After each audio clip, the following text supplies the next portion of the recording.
Sinne lähti meidän autokyyti. Nyt ollaan aika kaukana kotoa. Tervetuloa Raja-Joosepin Riippusillalle ja Headbangers Trailin matkaan. Nyt ollaan siis saavuttu tosiaan Urho Kekkosen kansallispuistoon, jossa mä olin myös viime syyskuussa, eli viime videolla. Hyvin kauan on kestänyt siis, että olen päässyt tekemään uutta videota, ja se johtuu siitä, että viime reissun jälkeen mulla iski päälle aika pahat long covid-oireet ja on ollut hyvinkin uupunut sen jälkeen ja muitakin oireita, jotka on sitten estänyt ikävä kyllä pidemmät reissut ja joutunut muutenkin karsimaan aika paljon tekemistä. Mutta nyt ollaan täällä ja uskoisin, että pitkä odotus jälleen palkitaan.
No niin, nyt on sitten ensimmäiset kilometrit takana. Suurin piirtein 7 kilometriä kuljettu varsin leppoisaan tahtiin ja sään helliessä. En tainnut muistaa tuossa aluksi mainita, että kuka mulla on täällä mukana. Mulla on tuossa mukana hyvä ystäväni Tanja. Moi. Mukavaa, kun joskus seuraakin, ettei aina tarvitse kulkea yksin. Kiva jakaa jonkun kanssa nämä kokemukset.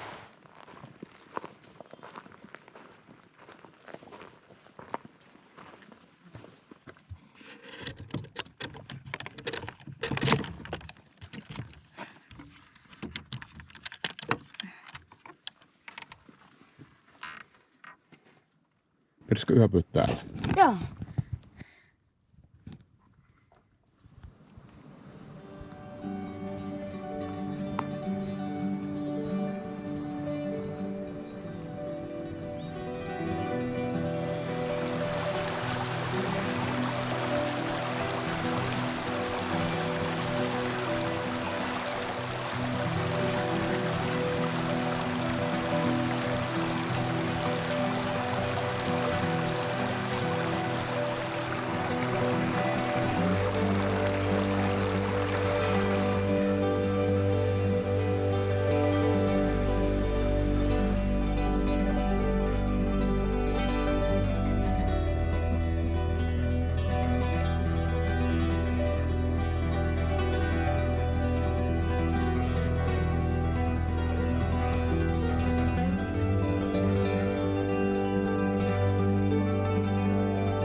Upea toi pystypuu.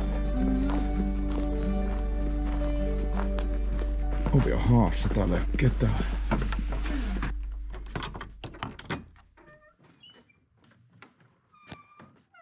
Mä oon sama.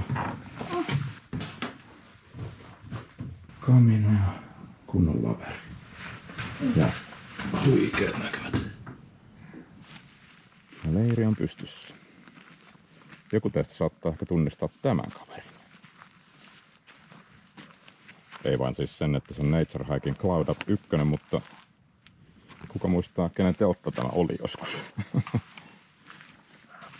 Ihan mahtavaa, että se on nyt Tanja.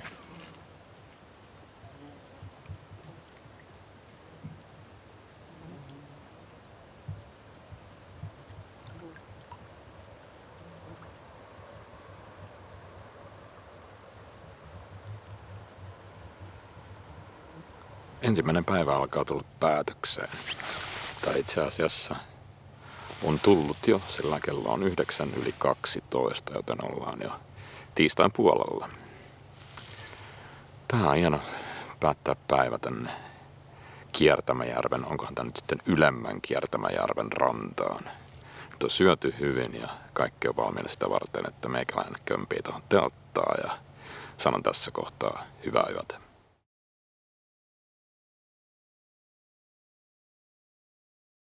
Hyvää huomenta. Nyt on sitten leiri purettu ja pakattu ja vesipullot on täytetty, joten on aika lähteä eteenpäin. Tänään suunnataan kohti Anterin mukkaa ja uskoisin, että luvassa on varsin jännittävä päivä.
Niin kuin kuvasta näkyy, niin nyt ollaan noustu jo jos jonkin verran kohti ensimmäistä tunturihuiputusta.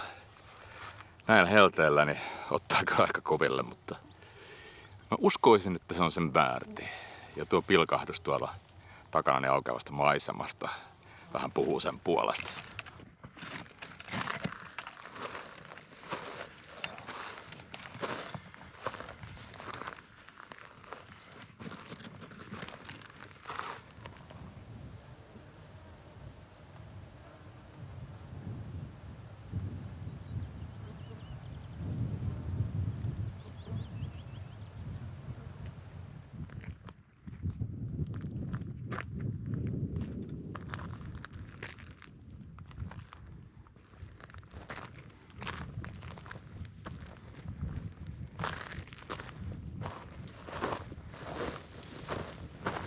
Oho.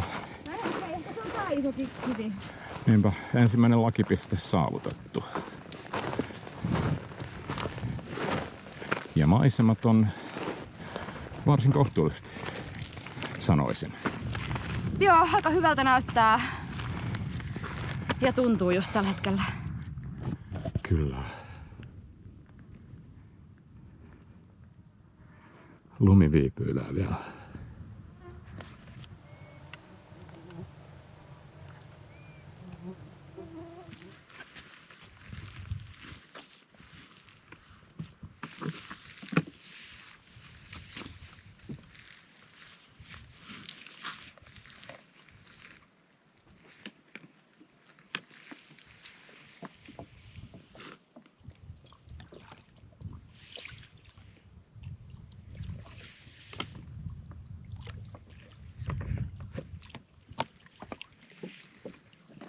Olemme Kolttain mailla. Koltat joutuivat aikoinaan ahtaalle, kun etelästä saapui vahvempia kansoja. Pyyntimiehiä, veronkiskoja ja tuntemattoman Jumalan julistajia. Kainulaisia, karjalaisia ja venäläisiä. Koltat kuitenkin tekivät vastarintaa turvautuen mahtaviin noitakeinoihinsa, joilla pelastivat itsensä useasti vainolaisilta.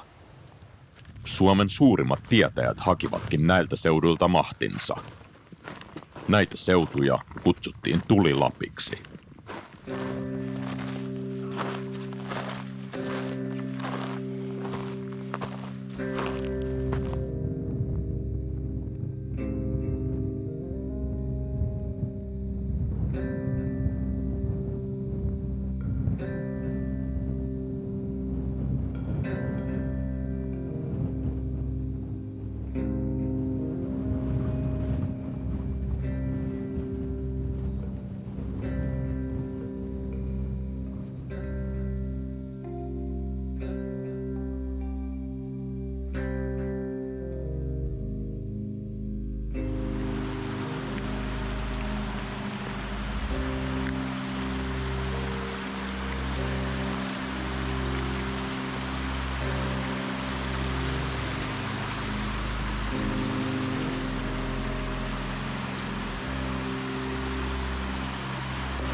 Olen aiemmin kertonut Ukkosen jumalasta Tierveksestä.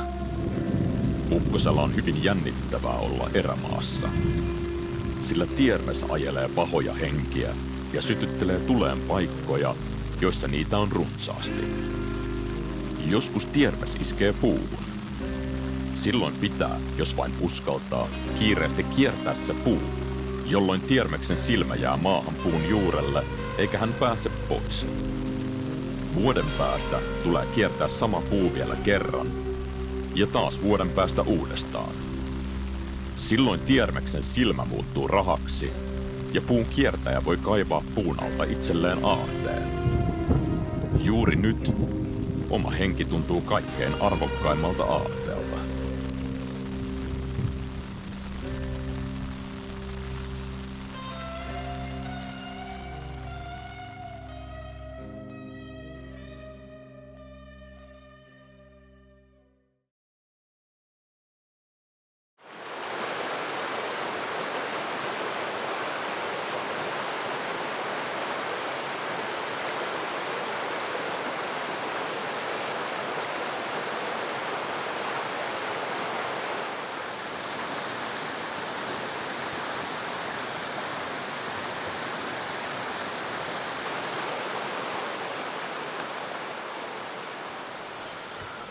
Huomenta, tai oikeastaan hyvää päivää.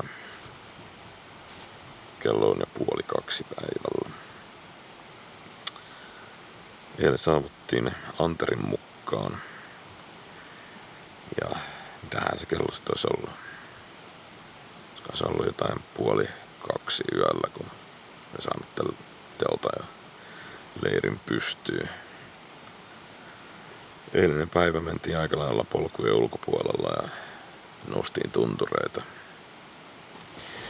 Ja siinä kohtaa, kun päästiin noin 650 metrin korkeuteen Hirvaspäille, alkoi joka puolella aika lailla kuulla sellaista rytinää, ettei mitään järkeä. Ukkonen kiersi meitä ja näin päin pois. Mutta oli niin upeat valot ja joka puolella oli niin uskomattoman kaunista, että mä jumituin sitten kuvaamaan sitä upeutta. Ja siinähän sitten kävi niin, että se pyyhkäsi siihen meidän päälle ja sitten olikin aikamoinen meininki. Siitä sitten lähti pikkuhiljaa tiputtelemaan tunturilta alaspäin ja luovimaan kohti Anterin mukkaa. Olipahan kyllä aikamoinen kokemus. En muista, onko ikinä ollut niin läpimärkä kuin mitä olin eilen. No, maltilla kuitenkin tultiin tänne vähän, tehtiin uusia ratkaisuja ja jätettiin yksi tunturi ylittämättä ja valittiin vähän helpompi reitti. Mutta kuitenkin löytyi sen verran malttia, että käytiin katsomassa Maalpurin putous, joka oli todella hieno mielestäni. Loppujen lopuksi kaikki meni ihan hyvin. Nyt on varusteet aika märät, mutta semmoista se on. Se kuuluu välillä näihin seikkailuihin. Nyt tässä pikkuhiljaa varmaan pitäisi syödä ja pakkailla kamat ja sitten lähdetään taas eteenpäin.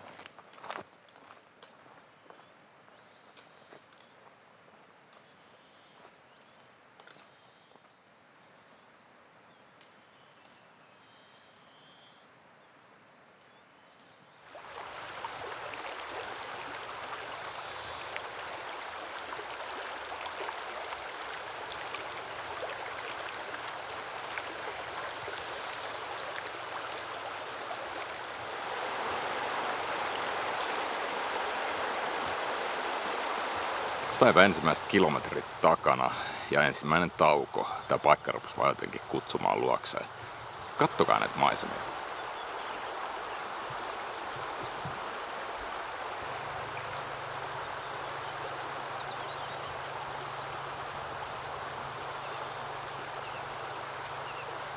Tästä ei paljon taukopaikkaa enää voi parantua. Ainakin omasta mielestäni on juurikin näin.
Huomenta. Eilen saavuttiin tänne Muurakkavaaraan joskus noin 2:30. Nyt sitten ollaan laitettu leiri pikkuhiljaa nippuun ja pakattu rinkat. Ja seuraavaksi olisi vuorossa sitten lähtö kohti Sokostia. Aamu alkaa vilpoisasti eli joen ylityksellä. Kolossamaan sisällä asui hobbitti. Tämä ei kuitenkaan ole hobbitin kolo, vaikka kuinka toivoisin sen olevan. Tämä on kammi, turvekota, turvekammi, saameksi gamme. Rakennelma on kiinteä muunnos siirrettävistä kotatyypeistä, kuten loude- tai pirrikodasta. Kun siirrettävä kota peitetään kankaan sijasta turpeella ja muulla luonnon aineksella, voidaan puhua turvekammista. Alkuperäiset kammit rakennettiin paikallisista aineksista, eli tunturikoivujen rungoista ja tuohasta sekä turpeesta. Saamelaiset ovat asuneet turvekodissa, eli kammeissa, ennen kuin hirsi- ja lautarakennukset yleistyivät. Ne saattoivat kestää jopa 50 vuotta.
Pikainen ruokatauko pidetty tässä tunturien välissä. Löydettiin pieni painava, mihin ei tuule ihan hullun lailla. Tuossa oli äsken, kiivettiin tosissaan suppu Kotavaaralle ja nyt lähdetään eteenpäin. Yksi tunturi välissä ja sen jälkeen Sokosti.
maisema.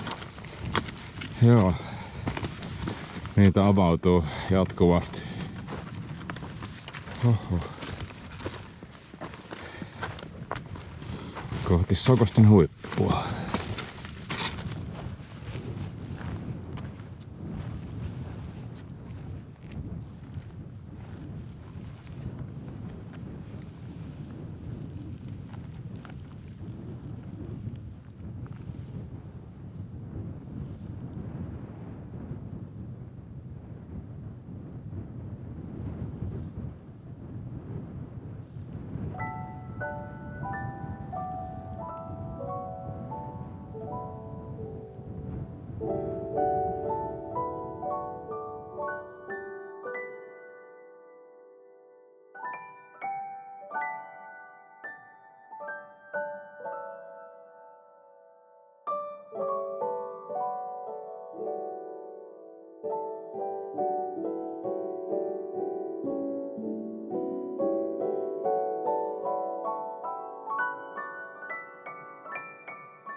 Siinähän se olisi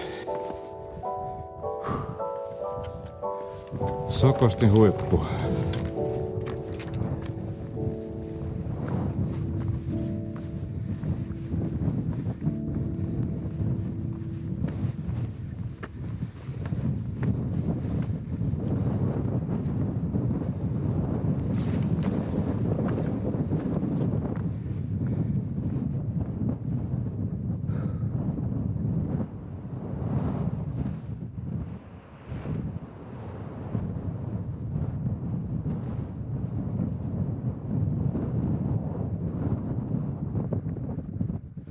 Se on sitten Sokostin huippu saavutettu.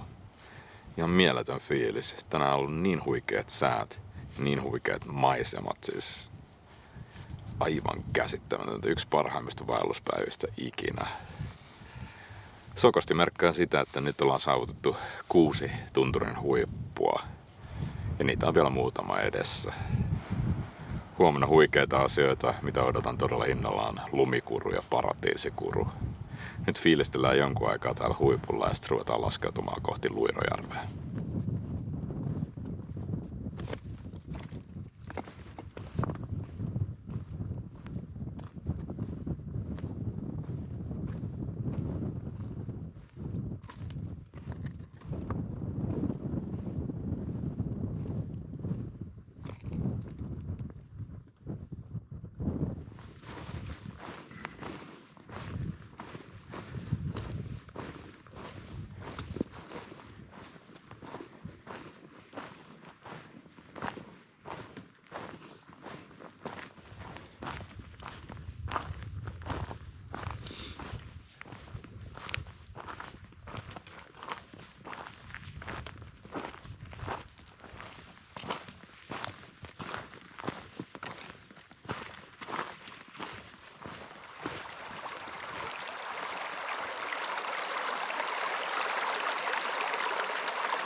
Hyvää huomenta.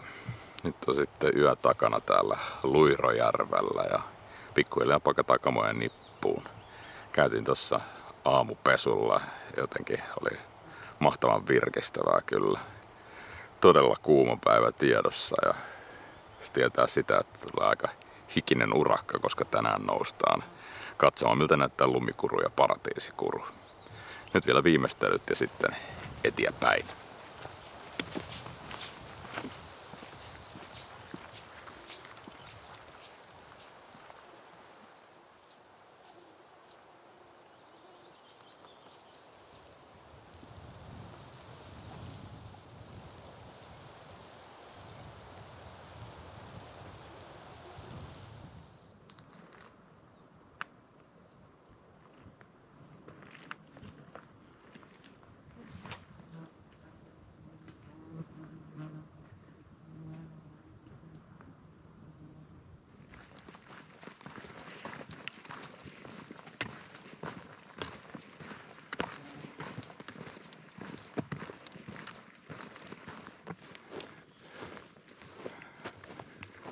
Tapion pöydät on hienoja, mutta tää on nyt jo jotain omaa luokkaansa. Varsin oiva sadesuoja, sanoisin.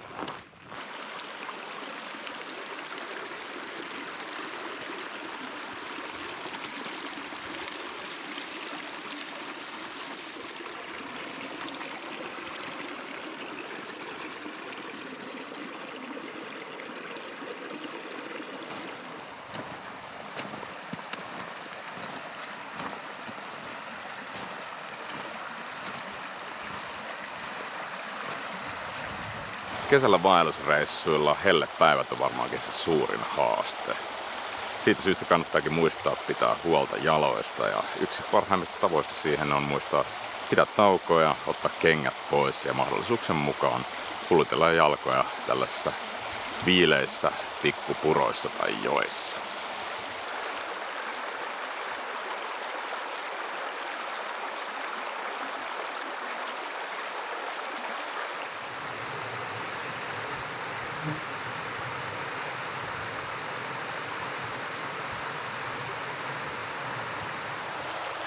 Kaukaisuudessa näkyy Pääkkimäputous.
Flight against the dying of the light.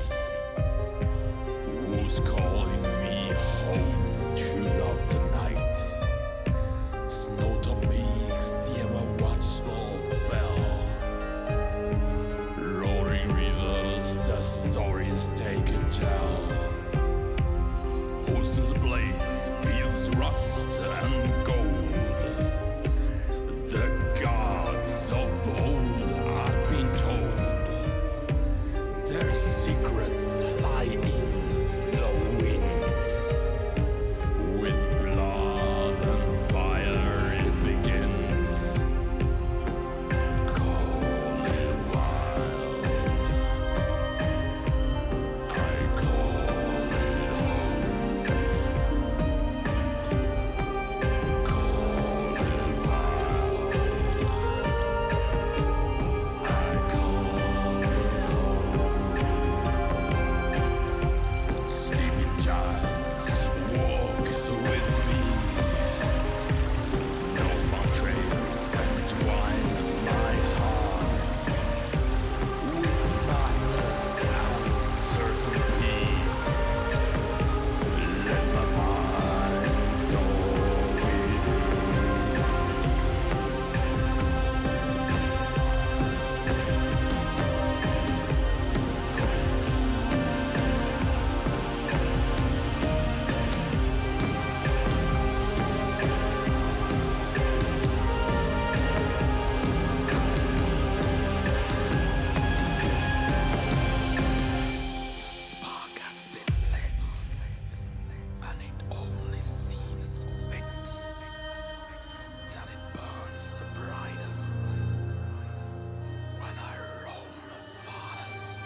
Taas on saatu yksi päivä päätökseen.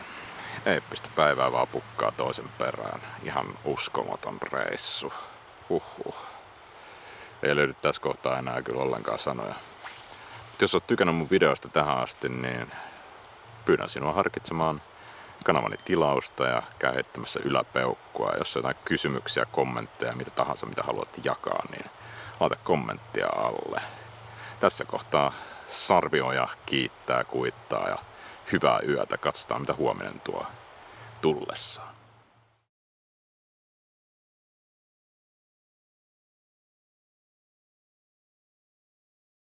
Hyvää huomenta.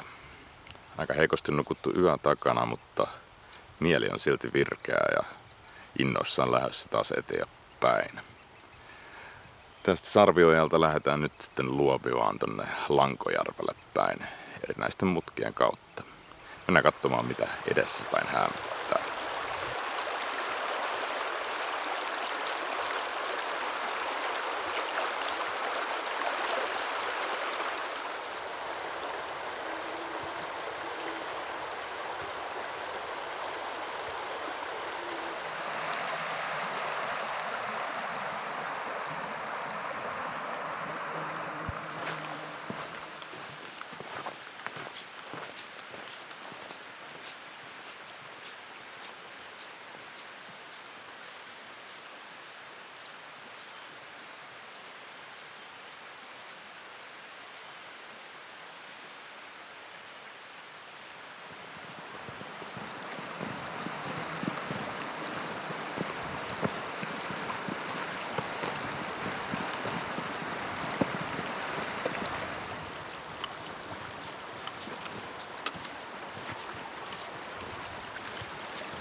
Sata kilometriä tuli nyt sitten täyteen.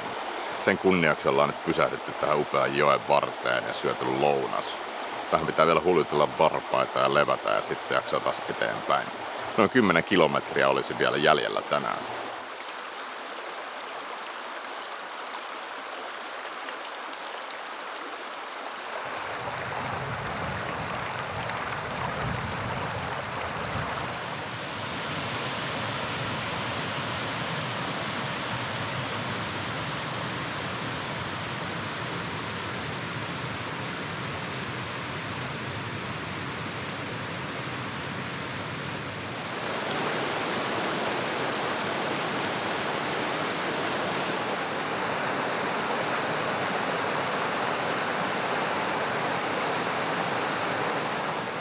Viime kerralla ollessani täällä metsät tuntuivat lumotuilta. Ne sulkivat minut sisään niiden omaan taianomaiseen valtakuntaansa. Oikeanlaisilla korvilla voisi varmaan kuulla niiden puhuvan toisilleen. Silti tuskin minua huomasivat, sillä puiden ajassa olen vain silmän räpäys. Puut herättivät kunnioitusta myös Koltissa. Heillä oli tapana puita kaataessaan ensin kopauttaa kirveen pohjalla puun kylkeen ja sitten vasta iskeä terällä sen tyveen. Puu oli heille kuin elävä, tunteva olento, joka on ensin iskulla tainnutettava, ennen kuin sitä saattoi terällä pahoin kohdella.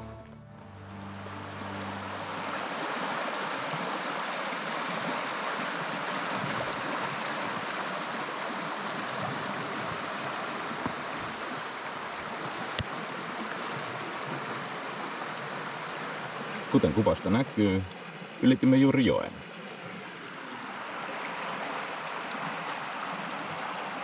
Olemme saapuneet Suomujoelle.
Vihdoinkin Lankojärvellä.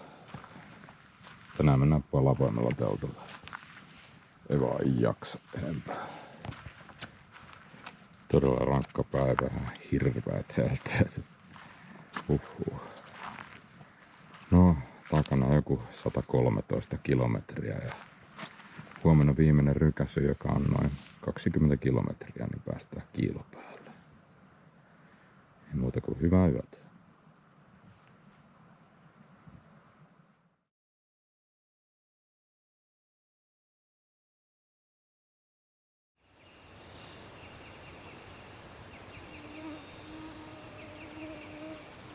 Huomenta. Niin se vaan koittaa viimeinen vaelluspäivä tällä reissulla. Ja kauniilta näyttääkin päivä. Pahoin pelkään, että on tulossa yhtä lämmin päivä kuin eilenkin. Noin 19 kilometriä olisi matkaa Kiilopäälle vielä. Eikä siinä lähdetään eteenpäin.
Aika hyvin kilometrit taittuu, vaikka onkin ihan törkysen kuuma taas, eikä edes puolipäivä vielä.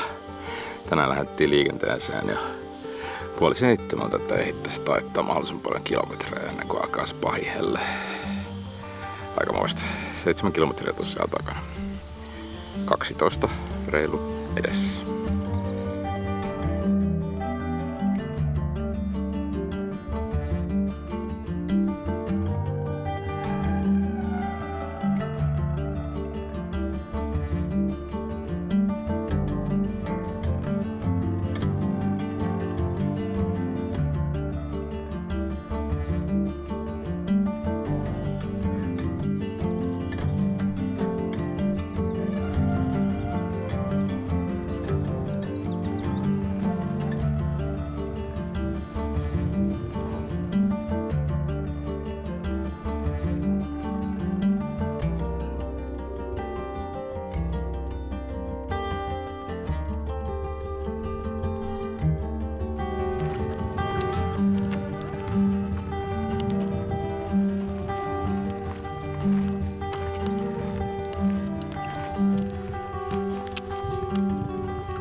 Olemme tulleet risteykseen, josta on 4,5 kilometriä kiilopäällä.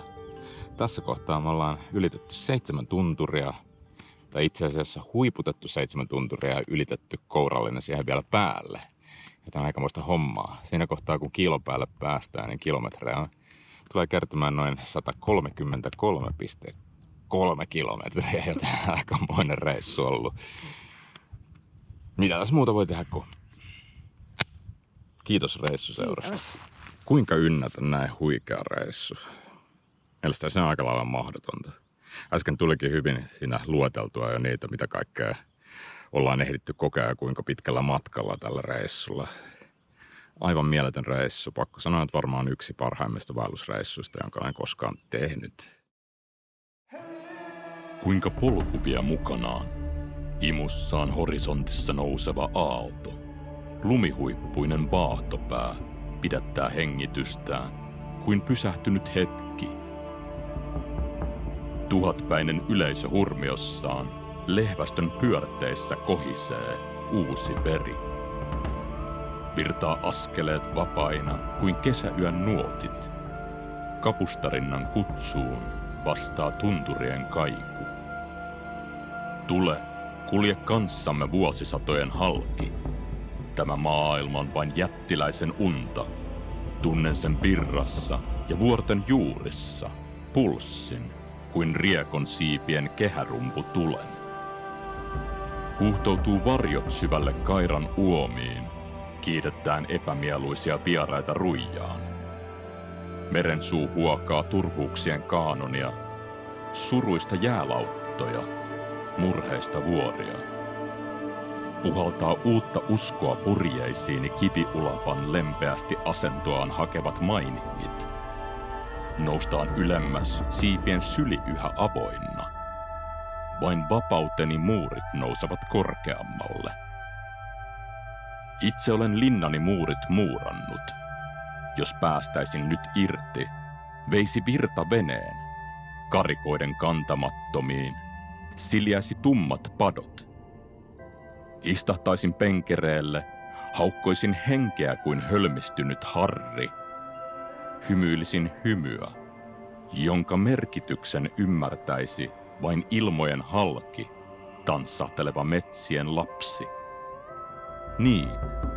Niin väkevä on tämä tulilappi. Saisinpa minäkin sanoista salat vielä ilmi. Kuulen ne tuulessa, kosken kivien väleissä, nuotion räiskeessä, aurinkohirvi taivas alla, tuli häntä repolainen, nietoksien hankikanto, Samaa taikaa toistaa yhtä kaikki erämaan villipulssi, jota ilman sydämeni ei uusiutuisi. Silmieni kipinöissä vain kitkerää savua ja sydänalan kaskimaa. Anna virran viedä, anna tuulten johdattaa. Tule kulkemaan kanssamme vuosisatojen halki. Jos elämä on vain jättiläisen unta, niin voisinko siirtää vuoria, ajaa pahoja henkiä alas tuonen virtaa. Kilpaa taivaan kantta hiihtää. Roihuten tulet pohjoisen, valaiskoot ikuisesti pimeydessä vaeltavien tietä. Mä haluan tässä kohtaa kiittää teitä matkaseurasta ja muistuttamaan, että käykää ihmeessä tilaamassa mun kanava, heittämästä yläpeukkua ja kommenttia. Se kaikki auttaa mun kanavaa valtavasti. Tässä kohdassa mä sanon näkemiin, kiitokset ja nähdään seuraavalla videolla. Moi moi!